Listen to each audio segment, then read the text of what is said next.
Are you ready?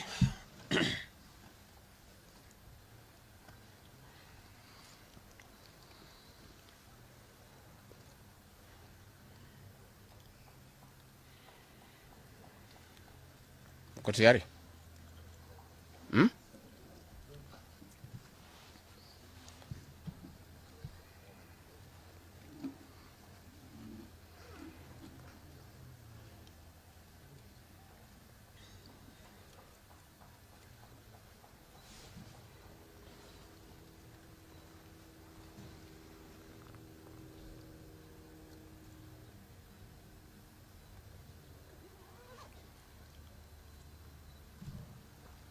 Muko tayari?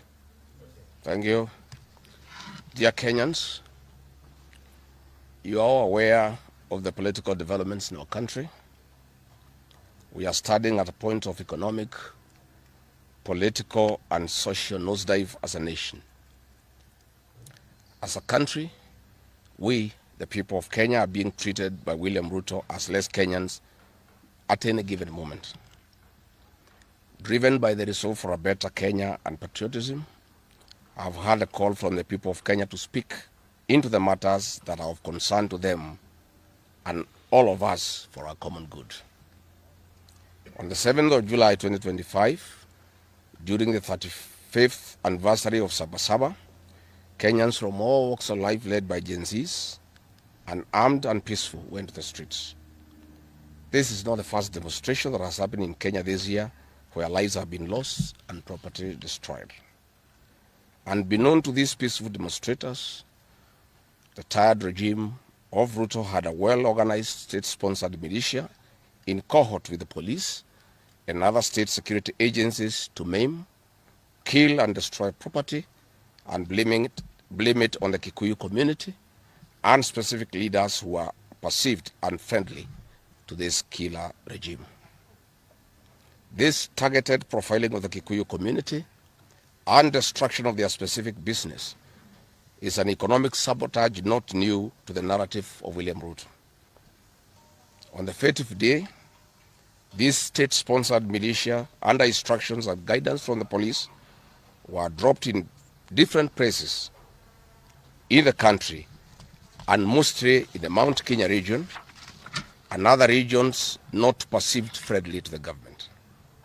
They were strategically dropped past midnight, and then roadblocks were placed by the police while others was dropped early in the morning. The militia were procured by Ruto. Governors and MPs allied to him. These regions include Nairobi, Kiambu, Kajiado, Kisii, Nyeri, Murang'a, Kiambu, Kirinyaga, Meru, Nyandarua, Kajiado, Kitengela, Ongata-Rongai, Machakos, Embu, and in Wote. They had clear instructions to loot and destroy specific properties under police supervision. A killer squad of 101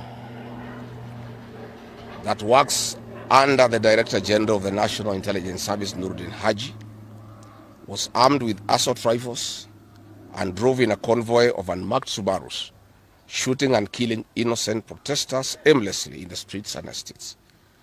This squad in Subarus, hooded and masked against court orders, are disguising themselves as DCI's officers, yet we know they are not. In fact, I would like to clarify that the National Intelligence Service has procured Subarus to give an impression that this killer gang is from the DCI. The truth of the matter is that this has nothing to do with the DCI. This is the National Intelligence Service. And this squad of 101 people was formed when I was still in government. Officers were recruited from the Administration Police Unit for special training by NIS on abductions, killings, and cover-up. And this is a squad that is killing the people of Kenya. The killings and the business destruction pattern point to William Ruto's ethnic profiling narrative, which is a master with no rival. With a close coordination of PS Interior Raymond Omolo, this narrative was boosted online by state bloggers to spin the narrative. The Cabinet Secretary Kipchumba Murkomen's public to shoot to kill order, coupled with assurances to police officers, that the government will not cooperate with the investigators in police conduct has emboldened security forces. Police officers are now on record threatening citizens who are in their homes, boasting of their license to kill, acting with a confidence that can only come from the highest echelons of power. Mr. Mukomen's admission that these are not just instructions from him but orders from above removes any ambiguity about where responsibility lies. It will be recalled that in the run-up to the 2007 general election and its aftermath, the narrative of 41 against 1 was a masterpiece of William Ruto. The target was profiling Kikuyus against the rest of the country.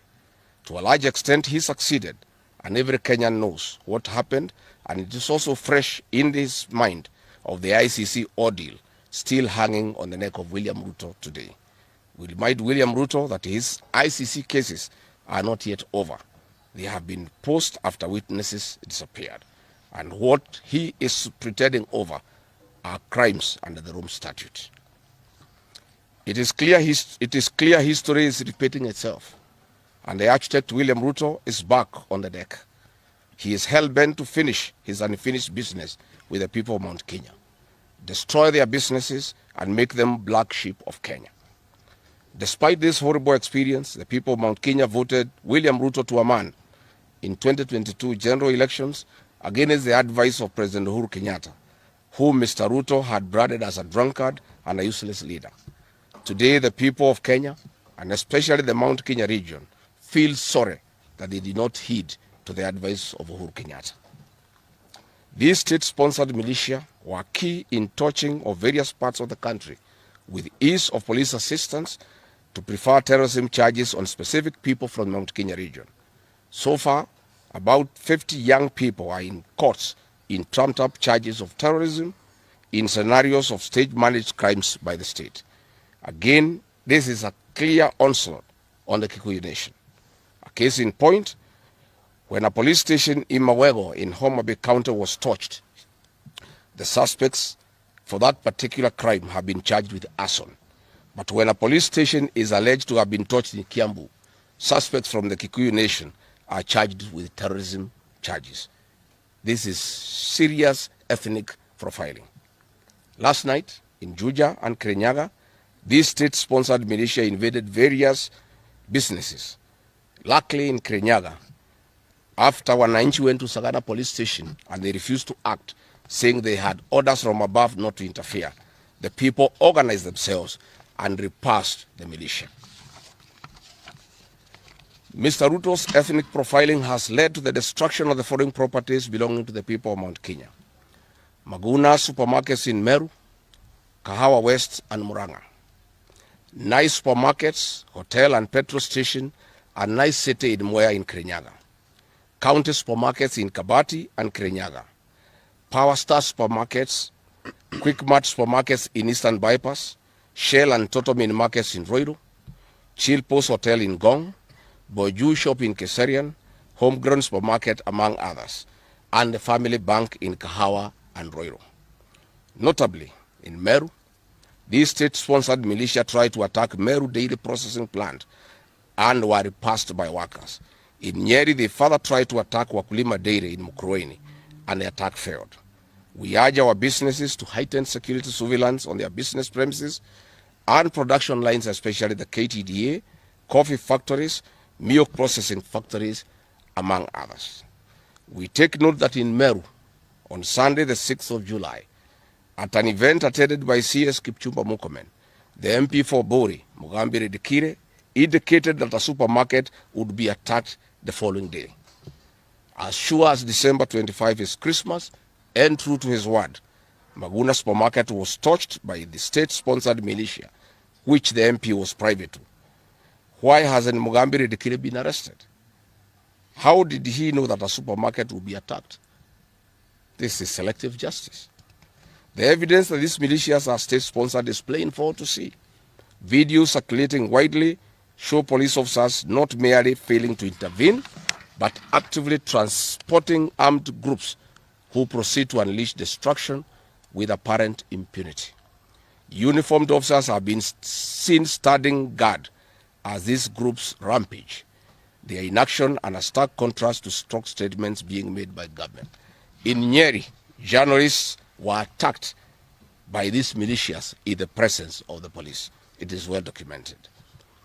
This is a clear indicator that Ruto is working with governors and MPs allied to him to destroy businesses owned by the Kikuyu, the Meru, and the Embu, and blame it on people who don't support his administration.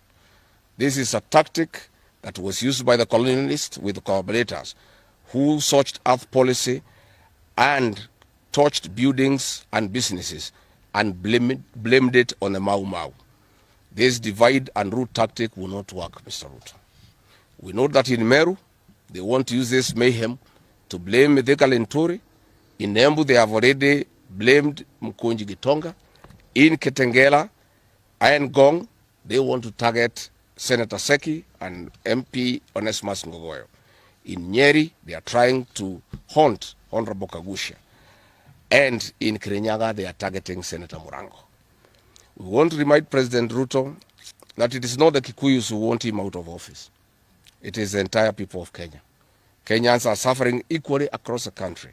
That is why Kenyans have said, if you, Mr. William Ruto, believe that it is the Kikuyus who want you out, then all Kenyans are Kikuyus.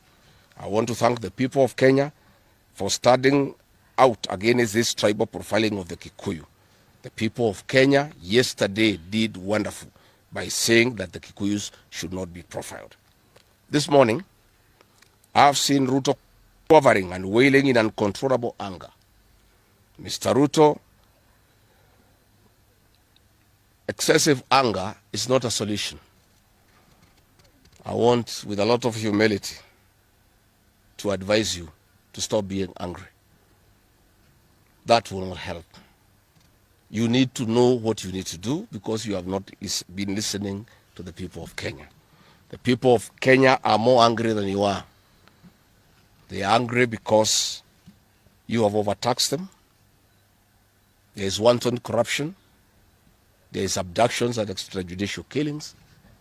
There is ethnic profiling and other ills that bedevil your administration. If you want to be calm, please abolish the housing levy and give dignity to the payslip. I have heard you saying that you cannot give jobs to the young people. Please restore the dignity of the payslip. Restore the capacity of the middle class. The middle class will give jobs to these young people. Stop killing and profiling the young people. Listen to them.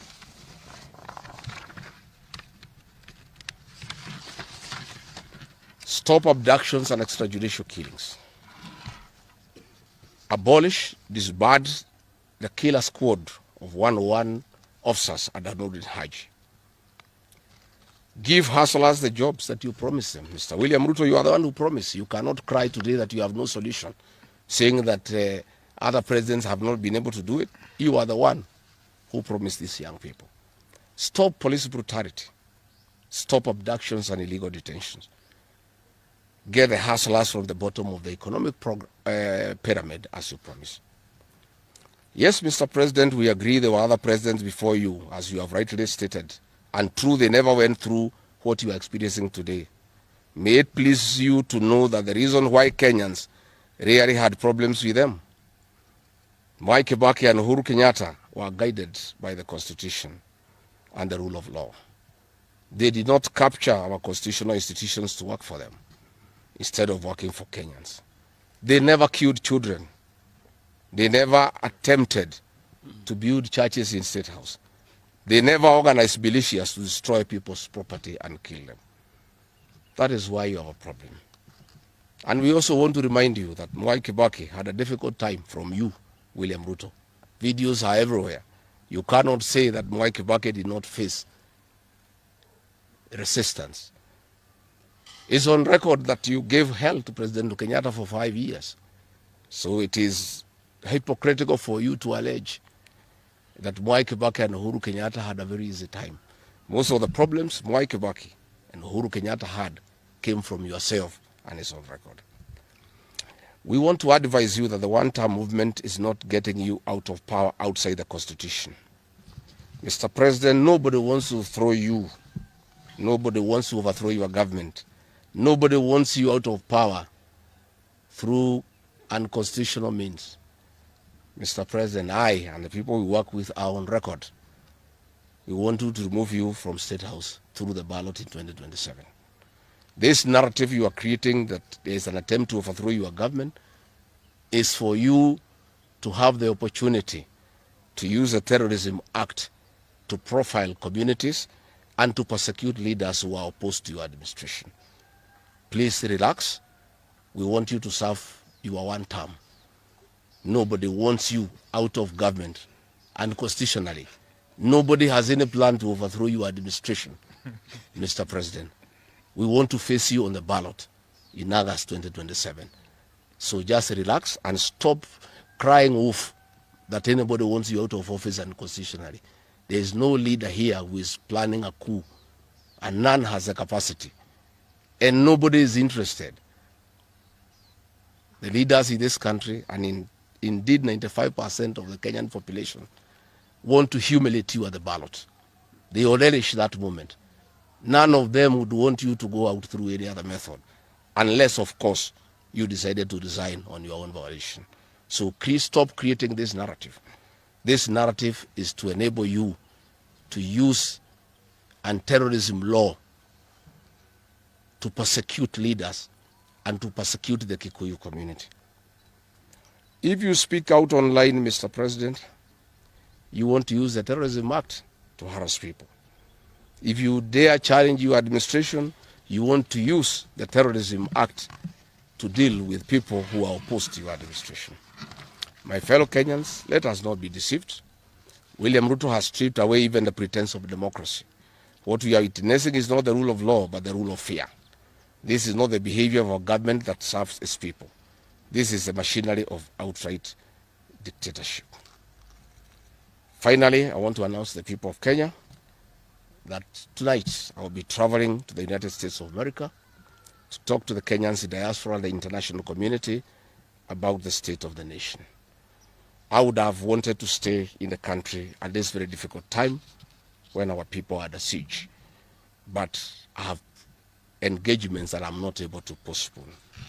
I have been threatened by people close to William Ruto, who called some of my people today, that they will want to stop me from leaving the country. I have no problem. If you want to come and arrest me at the airport, as you are threatening us, you can go ahead. I don't have a problem. You cannot sell fear to us. You know, even if you sold us fear, we cannot buy.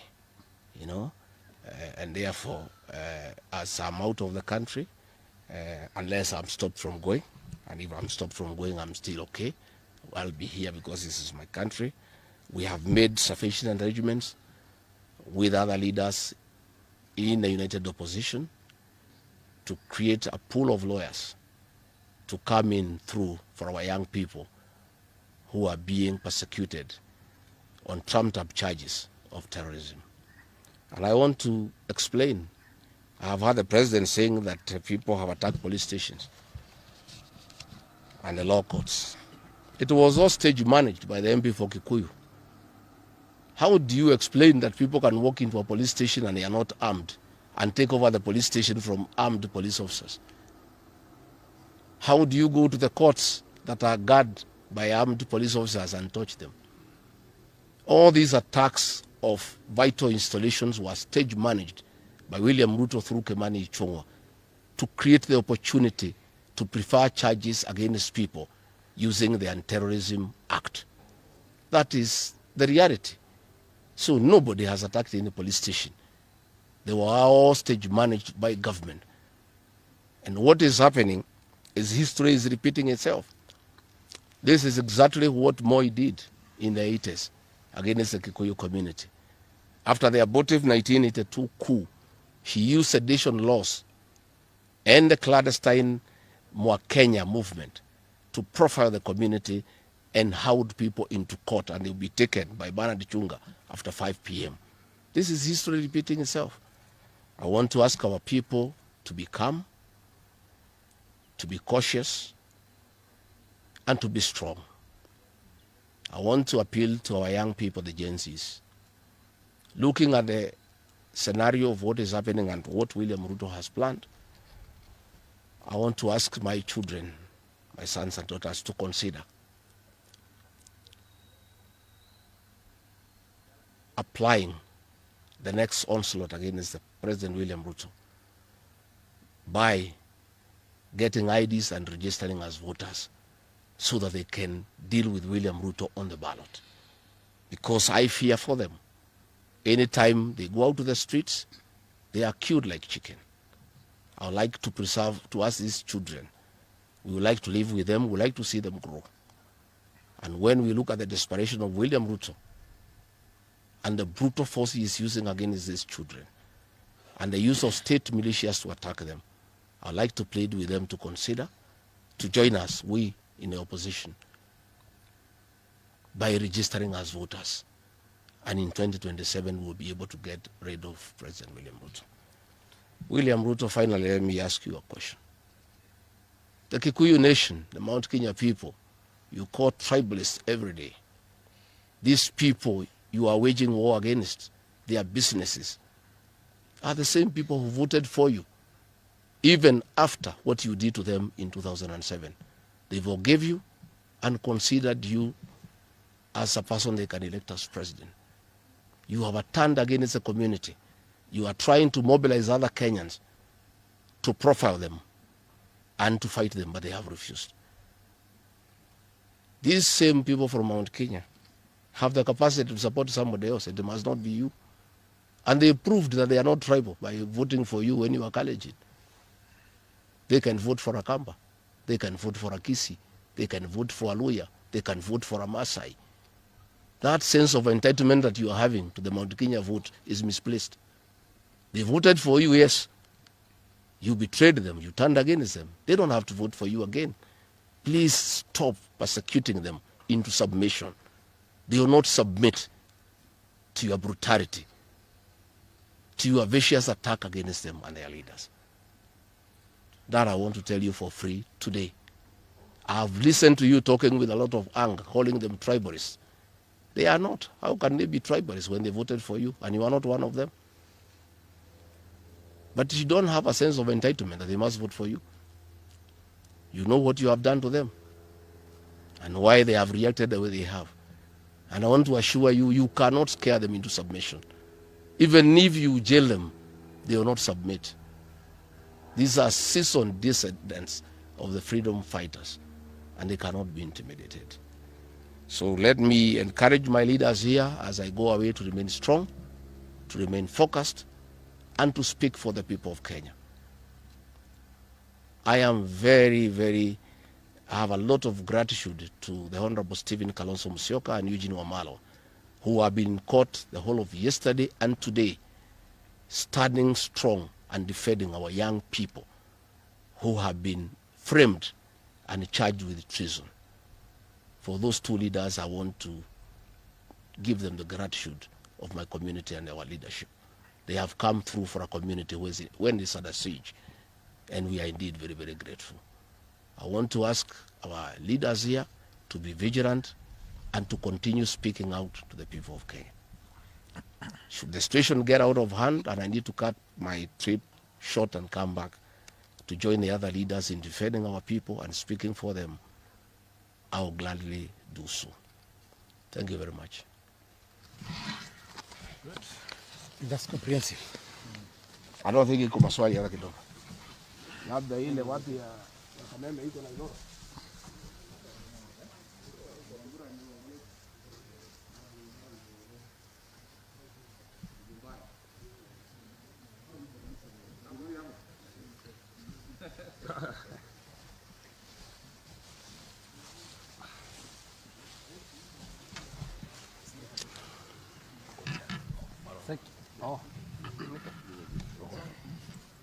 Muko tayari wale watu ya